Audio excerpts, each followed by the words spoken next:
o seguinte, irmãos: no 15º ano do reinado de Tibério César, sendo Pôncio Pilatos governador da Judéia, Herodes, o tetrarca da Galiléia, seu irmão Filipe, tetrarca da região da Itureia e Traconites, e Lisânias, tetrarca de Abilene, sendo sumos sacerdotes. Anás e Caifás veio a palavra de Deus a João, filho de Zacarias, no deserto.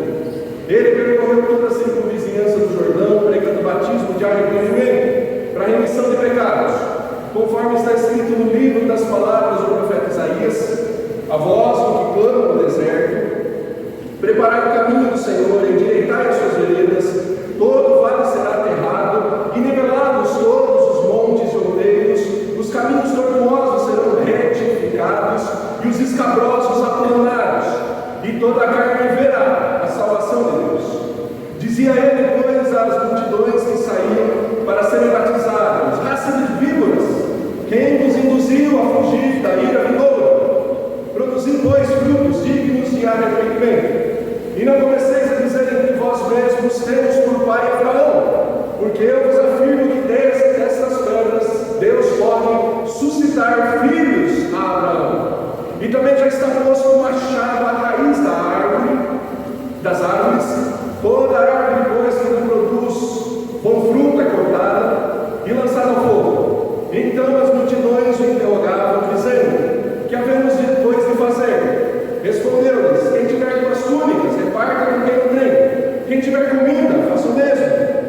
Foram também os publicanos para serem batizados e perguntaram-lhe: mestre, que havemos de fazer? Respondeu-lhe: não cobreis mais do que o estipulado. Também os soldados lhe perguntaram: e nós que faremos? Ele lhes disse: a ninguém maltrateis, não deis denúncia falsa, e contentai-vos com o vosso soldo. Estando o povo na expectativa e discorrendo todos no seu íntimo a respeito de João, se não seria ele porventura o próprio Cristo, disse João a todos: eu, na verdade, vos batizo com água, mas vendo que ele é mais poderoso do que eu, do qual não sou digno de desatar-lhes as correias das sandálias. Ele vos batizará com o Espírito Santo e com fogo. A sua pá ele tem na mão para limpar completamente a sua eira e recolher o trigo no seu celeiro, porém queimará a palha em fogo inextinguível. Assim, pois, com muitas outras exortações, anunciava o Evangelho ao povo. Mas Herodes, o tetrarca, sendo repreendido por ele, por causa de Herodias, mulher de seu irmão, e por todas as maldades que o mesmo Herodes havia feito, acrescentou ainda sobre todas as de lançar João ao cárcere. Oremos uma vez mais, irmãos. Pai Santo, ilumina o nosso entendimento, fala o nosso coração, use a minha vida, Senhor, para expor o Evangelho de tal modo que o Teu Santo Espírito realmente provoque fé e arrependimento em cada um de nós, nos leve, Deus, ao interesse sincero de colocar em prática as obras coerentes, condizentes, com arrependimento, que esse Teu Santo Espírito, somente Ele pode produzir em nós. Seja conosco, Senhor, ensina-nos a pregar e a viver o Evangelho, é a nossa oração no nome de Jesus Cristo. Amém. Podem se assentar, meus irmãos, e como igreja do Senhor nós temos a ordem de ir por todo mundo e pregar o Evangelho. Essa é a ordem que o Senhor Jesus nos deixou quando, revestido de toda a autoridade após a sua ressurreição, Ele fala aos discípulos, e assim o Evangelho de Mateus termina, o Evangelho de Marcos termina, e a razão de existir da igreja do Senhor nessa terra é viver como as duas testemunhas que proclamam o Evangelho independentemente da perseguição e da morte. Muitos dos nossos irmãos têm feito isso de uma forma heróica, podemos dizer, especialmente nos campos missionários, nos países onde há mais profunda perseguição, mas muitas vezes nós, às vezes já velhos de igreja, às vezes não velhos de idade, mas de igreja, ainda temos dificuldades em saber como pregar o Evangelho, o que fazer para pregar o Evangelho. Cursos e cursos têm sido dados, mas o texto que lemos nos dá um modelo de pregação do Evangelho. E um modelo tão emblemático que, como lemos, Jesus, após separar os 12 primeiros, instruir os 12 primeiros, na sequência ele passa a apontar a direção de João Batista como aquele que foi o maior, como aquele que devia ser alguém observado. O Evangelho de Lucas faz isso. O Evangelho de Lucas também coloca João Batista como um exemplo e quase como que um par com Jesus. O Evangelho de Lucas mostra sobre o nascimento miraculoso de João Batista, filho de um casal já avançado em dias e que não tinha o seu filho, em paralelo com o nascimento de Jesus vindo de uma virgem. Semana passada vimos sobre a adolescência de Jesus, sobre os primeiros passos de Jesus, e agora um novo paralelo é colocado, o paralelo de que a mensagem de João Batista é acompanhada de perseguição, mas também de arrependimento e de genuína conversão. Então eu quero destacar para você nesse texto, nesses 20 versículos, pelo menos 4 características desse modelo de pregação do Evangelho. Versículo 18 nos diz que tudo isso que lemos acontecia quando João, com muitas outras exortações, fazia o quê? Ele anunciava o Evangelho ao povo. Isso estava acontecendo. Isso estava acontecendo. Talvez você olhe para muitos evangelistas, alguns evangelistas que estão nas mídias, na televisão, na internet, e você fala, eles não têm nada a ver com João Batista. E de fato, João Batistas, em nossos dias, podemos dizer, são figuras raras, gente corajosa, gente fiel, gente humilde, gente dedicada, realmente são figuras raras. Eu quero primeiro, nos versículos 1 e 2, te mostrar o momento dessa pregação do Evangelho. Lucas, como podemos dizer, acadêmico, cientista, um médico, então ele tinha a sua metodologia, o seu compromisso com a verdade, com a historiosidade do relato. Ele, nos 2 versículos, ele enche de informações históricas, não apenas para que saibamos que isso aconteceu em 29 depois de Cristo. Quando ele diz que o rei do Império Romano era Tibério César, ele nos diz que Tibério César, que reinou entre 14 e 37 depois de Cristo, esse Tibério César, ele estava reinando no seu ano 29 depois de Cristo. Mas não apenas para que saibamos a matemática da história, mas que lembremos quem eram esses homens. Tibério César, para você ter uma ideia, ele veio de uma família que a sua mãe se divorcia do seu pai quando estava grávida ainda de Tibério César. Não é comum uma mulher se divorciar do seu marido no meio da gravidez, mas se divorcia para quê? Justamente para casar com o Otaviano, o futuro imperador Augusto. Quem sabe havia um interesse, ser esposa do imperador era um negócio interessante. Então trocar de marido no meio da gravidez já nos dá um indício de que berço vinha Tibério César. E aí depois nós vamos ler um pouco sobre a história de Tibério César e ver que ele foi adotado pelo imperador, mesmo sendo filho de um outro homem, e Tibério César foi o segundo imperador de Roma, enteado de Otávio, e foi pai adotivo e tio de Calígula, um outro personagem da história do Império Romano, e tem até filmes aí, facilmente associado com promiscuidade, com uma vida devassa. Veja, esses homens não eram um exemplo de santidade, de pureza. A fé deles não era uma fé judaico evoluindo para o cristianismo naqueles dias. Era uma fé num politeísmo romano, num paganismo, tudo que há de abominável ao Senhor, esses imperadores viviam. E conta a história ainda que esse Tibério César, ele curiosamente, ao longo da vida dele, viu desaparecer progressivamente todos os seus possíveis rivais rivais para a sucessão ao trono. Sabe quando ele não era o número 1 da fila na sucessão do trono, mas curiosamente os que estavam na frente dele na fila morriam. Esse Tibério César não era alguém ali que era um exemplo a ser seguido, mas era o imperador de Roma. O texto também nos fala que o governador era Pôncio Pilatos. Você conhece a história? A Bíblia fala um pouco de Pôncio Pilatos como aquele que não tinha lá o seu compromisso com a justiça. Ele foi aquele que lavou as mãos e soltou Barrabás e mandou crucificar, consentiu uma crucificação do justo, do santo, do puro Jesus Cristo. O texto nos fala também não apenas sobre o governo civil, e a gente vê que já no governo civil, até por ser um modelo monárquico, havia ali um despotismo, né?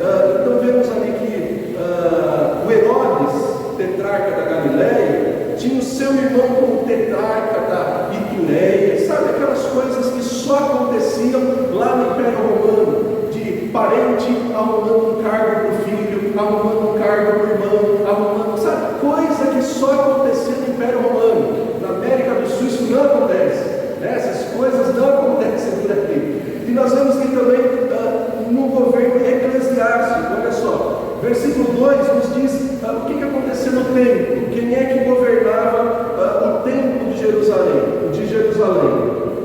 Os sumos sacerdotes já nos chama a atenção. Como é que pode ter 2 sumos sacerdotes? Sumo é um só. Sumo é o que está acima.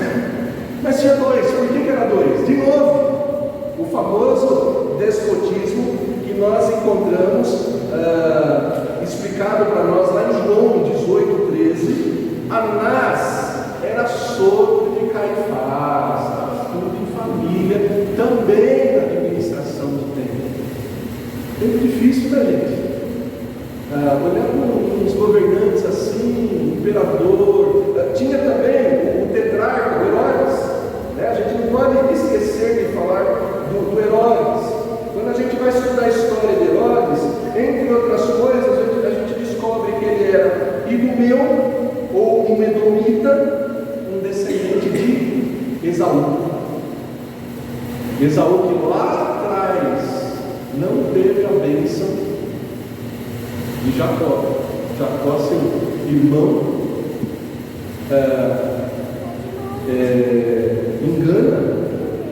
engana ao seu pai Isaac, e desde lá, Esaú já não era o ramo que contava com a bênção do Senhor, desde lá de trás.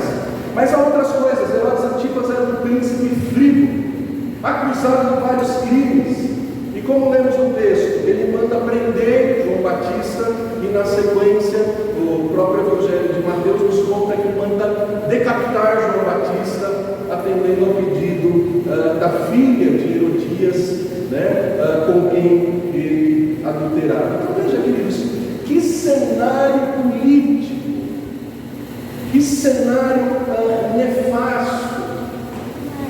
Você ficaria motivado a pregar o Evangelho, em arriscar a sua vida, olhando para o palácio, olhando para governantes, olhando para a direção da administração religiosa, que também não era lá muito exemplar e modelo? Você ia ficar animado a pregar o Evangelho, a ser fiel, a se levantar falando da palavra de Deus que é santo e que condena tantas coisas que estavam acontecendo, inclusive dentro dos palácios. Você teria essa coragem? Veja, nós vivemos dias que muitas vezes a gente liga a televisão e com as notícias de Brasília, as notícias dos palácios, as notícias dos tribunais, não só em 2023, mas em 2022, 21, 20, 19, 10, 12, a gente vê o que as nossas autoridades têm feito, e se a gente dependesse do exemplo deles, do modelo deles, a gente teria ânimo para pregar o Evangelho? Não, irmãos. Eu quero ilustrar um outro momento histórico, quando Samuel foi levantado para ser um profeta fiel. Quando Samuel foi levantado, o contexto não era mais bonito, não, irmãos. Não era mais bonito. Nos conta, no primeiro livro de Samuel, capítulo 2, que Eli tinha como seus filhos Hofni e Finéias na administração dos sacrifícios do templo. E esse Hofni e Finéias tinha um garfo bem grande, e eles espetavam lá, e não tinha como escapar a oferta que era dada. Então eles diziam: olha, o que o garfo pegar é do administrador, o que sobrar vai queimar e subir ao altar de Deus. Não sobrava quase nada. O povo levava oferta e ficava desanimado, falando: poxa, eu estou aqui sendo fiel, entregando para a administração desses infiéis. Mas nem por isso, naquele tempo, faltou Samuel para ministrar a palavra, para falar a palavra de Deus. Como nos dias de João Batista, não faltou João Batista para pregar o Evangelho. E nos nossos dias, por mais que as notícias sejam frustrantes, por mais que o presidente não seja quem você votou, o governador não seja quem você votou, por mais que você não esteja feliz com as autoridades civis e eclesiásticas, eu te aviso, eu não sou perfeito, eu sou pecador. Se você depender da minha perfeição, se você depender, a gente tem, para ser fiel a Deus, logo você vai desanimar. Você vai conhecer e saber: puxa, o pastor é tão pecador quanto eu, até mais. Mas nesses dias, João Batista foi levantado, e nos nossos dias, nós devemos cumprir a palavra do Senhor que diz: e de pregar o Evangelho a toda criatura. O Senhor não disse: olha, quando o cenário político mundial ficar maravilhoso, o Senhor não disse: olha, quando você finalmente tiver lideranças empolgantes, exemplares, aí sim você começa a pregar o Evangelho. Não! Ele disse: ide pregar o Evangelho a toda criatura. Ide pregar o Evangelho a toda criatura. Então o momento da pregação do Evangelho é agora. Essa semana eu li uma frase de alguém que não professa a mesma fé que nós, mas aqui, alguns homens são usados por Deus pela sua graça comum, para que a gente aprenda algumas verdades com eles, mesmo que eles não vão para o céu junto conosco, mesmo que eles não tenham a mesma fé que nós. Alguns homens, como um relógio sem corda ou sem pilha, parado, às vezes informam a hora certa, pelo menos 5 ou 2 vezes por dia. Eu li que Dalai Lama, um líder do budismo tibetano, disse o seguinte: existem 2 dias no ano que você não pode fazer nada. Um se chama ontem e o outro se chama amanhã. Então pregar o Evangelho é hoje. Você não vai esperar amanhã melhorar e aí você cumprir o mandato do Senhor. Mas o texto também nos mostra, queridos, além de mostrar o momento da pregação de João Batista, o momento da pregação do Evangelho, o objetivo da pregação do Evangelho. Veja comigo, versículos 3 a 6 nos mostram um objetivo que, pedagogicamente, nós vamos apresentar em duas etapas. Primeiro, o que João queria? O que João buscava com a sua pregação? Ele não buscava ficar famoso, ele não buscava ficar poderoso, ele não buscava ficar rico. O que João queria, o que João buscava com o seu exercício de pregação do Evangelho? Veja lá, ele percorreu toda a circunvizinhança do Jordão, pregando o batismo de arrependimento para remissão de pecados. Ele fazia o que fazia com o objetivo: levar as pessoas a uma atitude de batismo, preocupadas com a remissão dos seus pecados. Remissão, o que é, queridos? É quitação da dívida, o pagamento da dívida. Ele pregava para que as pessoas entendessem que elas tinham uma dívida impagável com Deus e que elas se preocupassem em corrigir essa dívida. Queridos, quando você descobre que tem uma dívida, o que você faz? Eu, essa semana, descobri mas eu não sabia que ele já estava lá nos cadastros aí. Valor pequeno, mas eu descobri, e quando você descobre, você fala, bom, preciso corrigir isso aqui rapidamente. Eu não posso ficar com essa mancha, com essa marca, por menor que seja. Às vezes acontecem essas coisas, às vezes você esquece de pagar um valor mínimo, e daqui a pouco você vai fazer uma compra e você descobre que, né? Nós temos que, quando ouvimos o Evangelho, entender. Nós temos uma dívida tão grande com o Deus Santo. Sabe, o símbolo da justiça é uma balança de 2 pratos.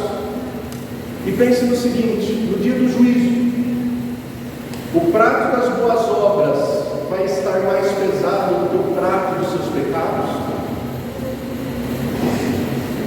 Anteveja aí o dia do teu julgamento. Como é que está a tua medida perante o justo juiz? Todo aquele que enfrenta a palavra de Deus com sinceridade vai reconhecer que é pecador. Como lá nós lemos em Romanos 1, que a ira de Deus está sobre todos os desobedientes.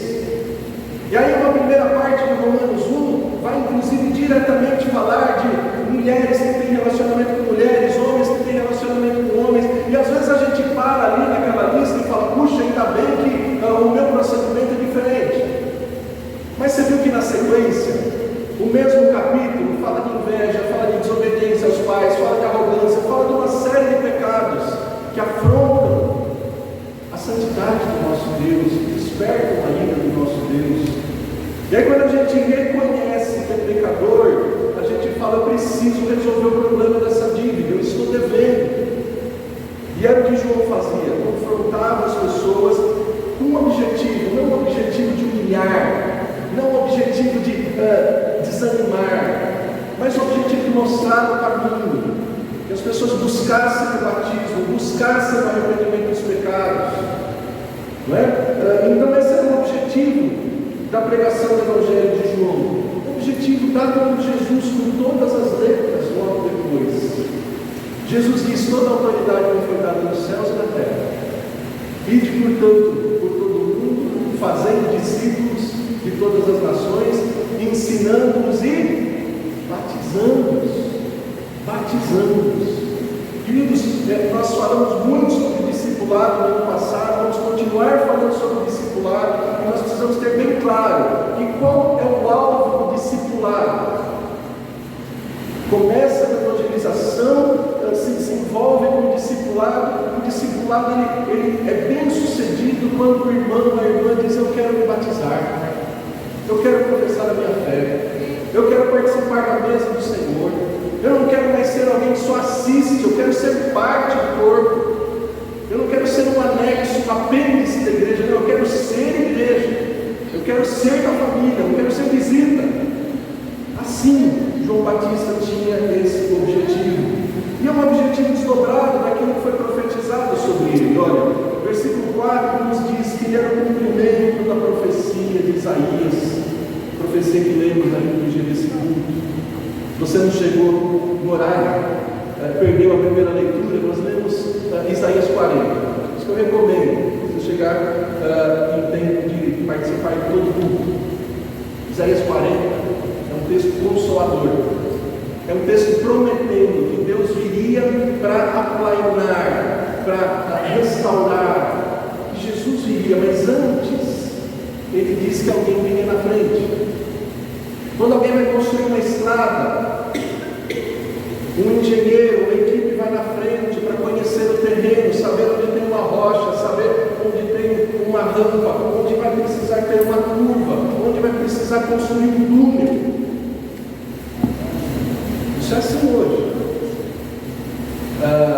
Desde os tempos antigos, quando um rei, alguém muito importante, ia visitar uma outra nação, e uma comissão na frente para saber se o caminho era seguro, para preparar, para garantir que não tivesse problemas. Até hoje é assim.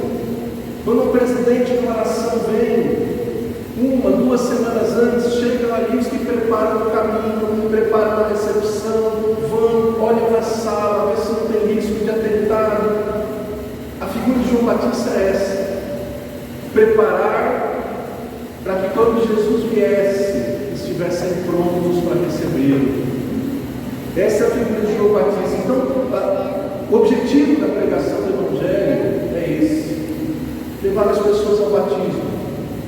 Não o batismo sem compreensão, mas o batismo que realmente seja a expressão externa da graça interna que essa pessoa experimentou, tendo os seus pecados lavados por Cristo, tendo a purificação do seu coração pelo Espírito Santo. Não é simplesmente como algumas igrejas fazem. E eu já tive diante de candidatos que diziam: pastor, eu me batizei na igreja tal, mas eu não entendi nada, agora eu estou aprendendo, agora eu fiz uma classe de catecúmenos, eu fiz um bom discipulado, eu quero me batizar de novo, eu posso. E aí o que a gente diz? A gente acaba dizendo sim, porque de fato lá você não sabia o que tinha acontecido com você.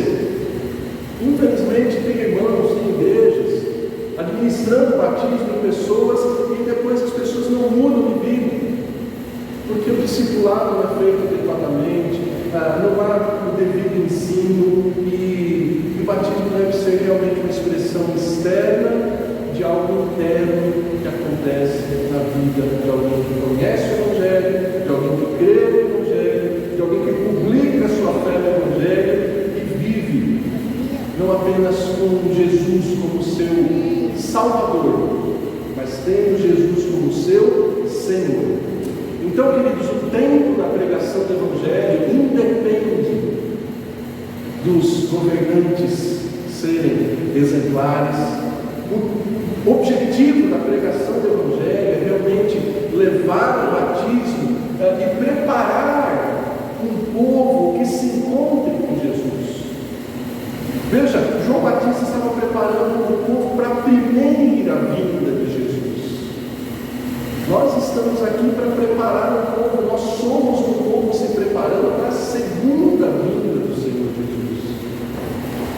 Nós temos que lembrar disso. Ninguém sabe o dia e a hora. Quando formos pregar o Evangelho, dizer para as pessoas: você está pronto para se encontrar com Jesus? Se Jesus voltar hoje, você vai para o céu ou vai para o inferno? Quem foi examinado por mim no conselho com vistas ao batismo e profissão de fé, não sei se eu posso contar, vou adiantar a matéria da prova. O que eu pergunto no exame dos candidatos ao batismo e profissão de fé? Eu pergunto: se cair um avião aqui nessa sala agora, todos nós morrermos, você vai estar? A pessoa precisa estar pronta para responder isso. Senão ainda não entendeu para que serve a fé no Senhor Jesus. Talvez o avião não caia, mas talvez rompa uma veia importante do cérebro e haja um AVC fulminante ou no coração. Quem tem certeza que termina o dia de hoje vivo? Falar do Evangelho é falar isso. Falar do Evangelho é preparar as pessoas não apenas para a vida, mas principalmente para a morte. Esse medo que as pessoas têm de se encontrar com o juiz é porque eles ainda não conheceram Jesus e não sabem que existe remissão de pecados, pagamento da dívida que elas têm com Deus. Aí olhamos agora, queridos, rapidamente para o conteúdo da pregação de João Batista. Versículo 7. Já vimos o tempo, já vimos o objetivo, agora vejamos o conteúdo. Versículo 7, a gente vê que João Batista realmente, nos dias de hoje, não seria considerado alguém politicamente correto. Politicamente correto é aquele que escolhe as palavras porque não quer ser mal entendido. Não, João Batista, versículo 7, dizia às multidões: raça de víboras. Será que a gente enche a igreja em pleno século XXI, saudando os nossos visitantes como bem-vindos, seus filhotes de cobra? Mas é isso, presbítero. É isso, presbítero. Pesado. Veja, ele faz um contraste entre ser filho de cobra e dizer-se filho de Abraão. E queridos,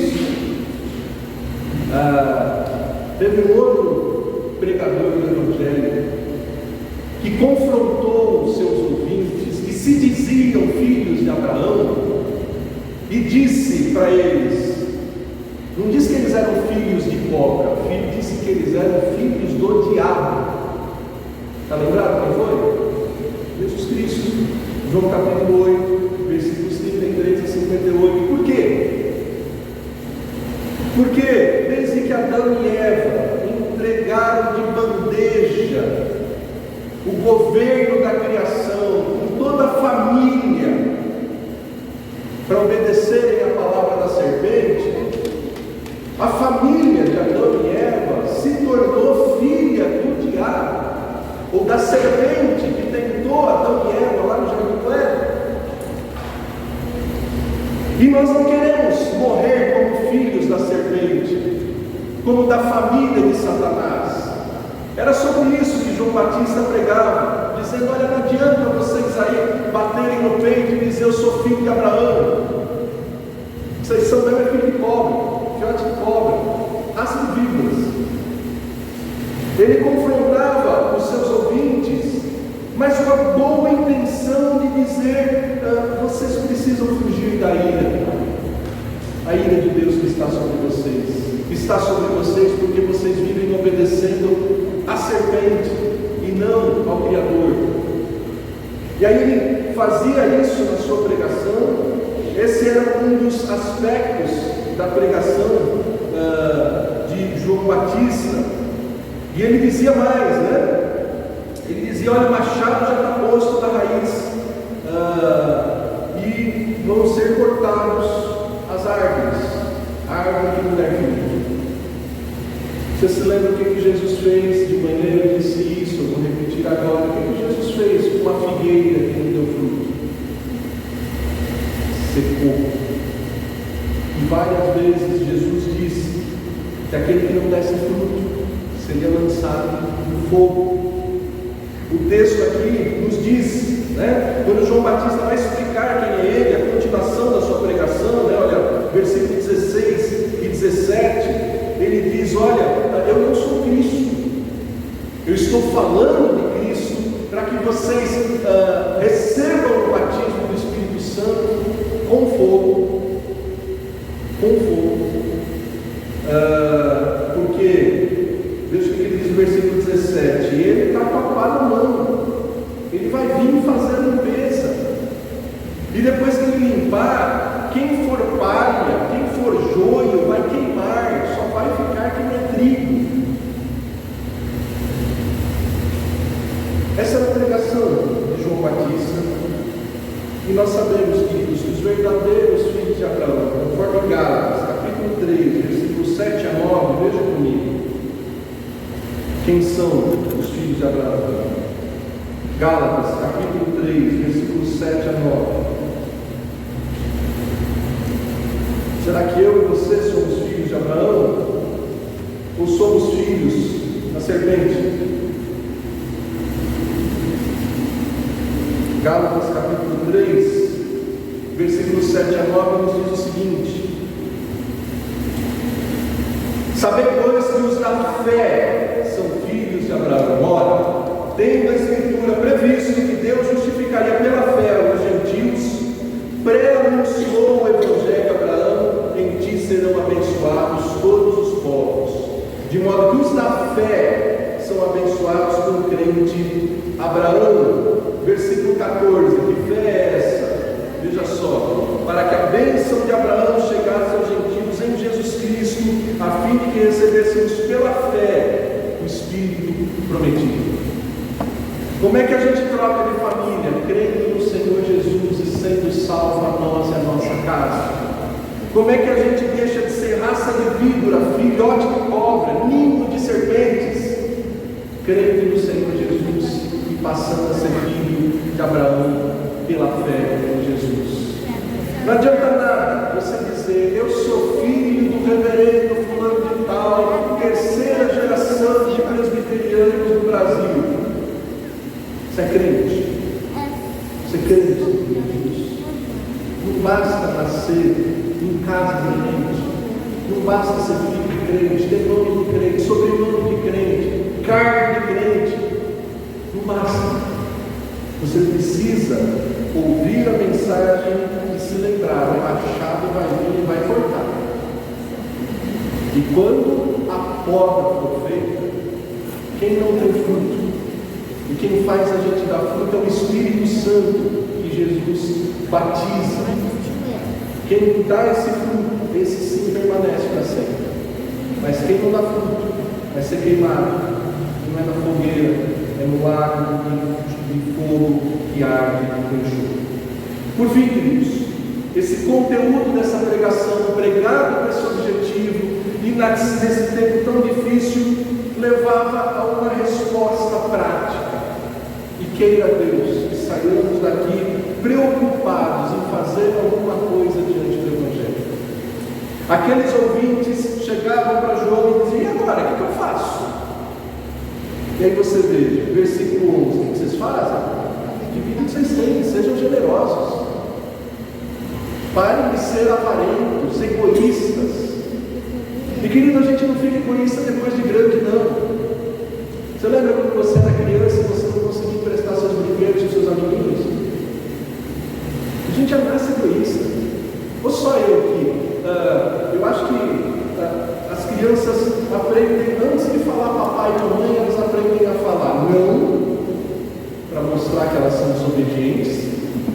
Aprendem a falar é meu, e o egoísmo já está lá. O que a gente faz diante do Evangelho? A gente precisa compartilhar, a gente precisa ser generoso, a gente precisa entender que os tesouros dessa terra, a traça, a fome, a ferrugem que corrói, ela tomou. A gente precisa ser desprendido das coisas materiais.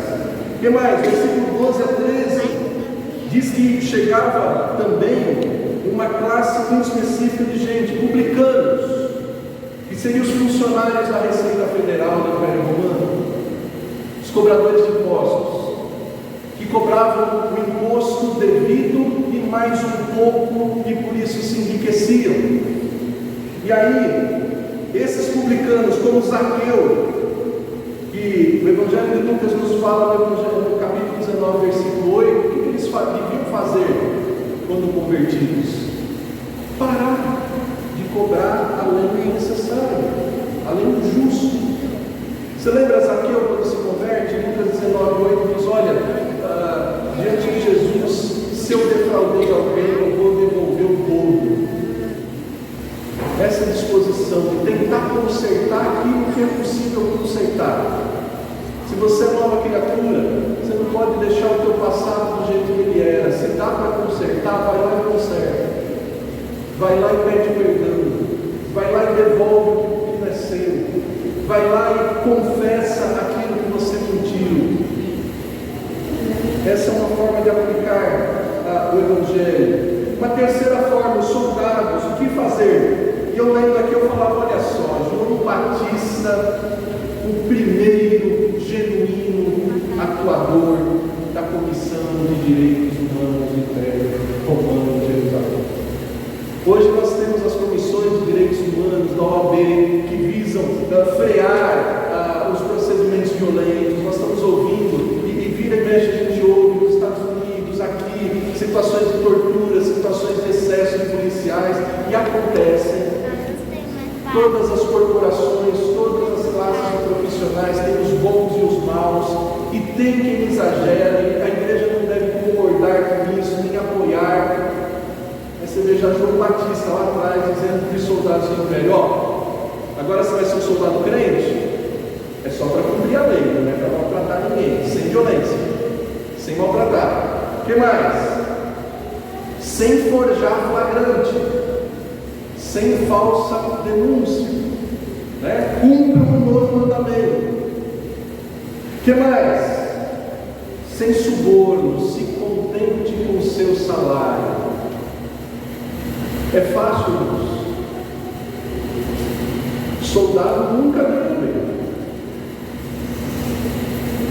Hoje em dia, no século XXI, a gente faz o trabalho de pregação, de evangelização dos policiais e sabe que muitos deles trabalham na polícia e têm que ter um segundo emprego para completar com A tentação é grande, não só para soldado, mas para professor, para enfermeiro, para médico.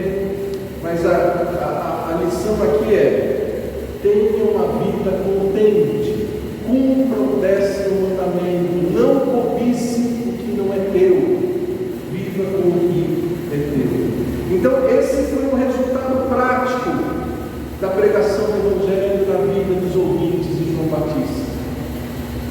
Como é que está a prática do Evangelho na nossa vida? Fé sem obras é morta. Se as tuas obras não são coerentes com quem realmente se converteu, é de se perguntar: será que a fé que você tem te salva? Será que realmente você é um filho de Abraão? Se você não mudou de vida, você é só um ouvinte, um entendido do Evangelho, mas não tem uma vida de testemunho, o Evangelho realmente te alcançou e te salvou. Por fim, o resultado prático da pregação do Evangelho é a perseguição. João Batista foi perseguido.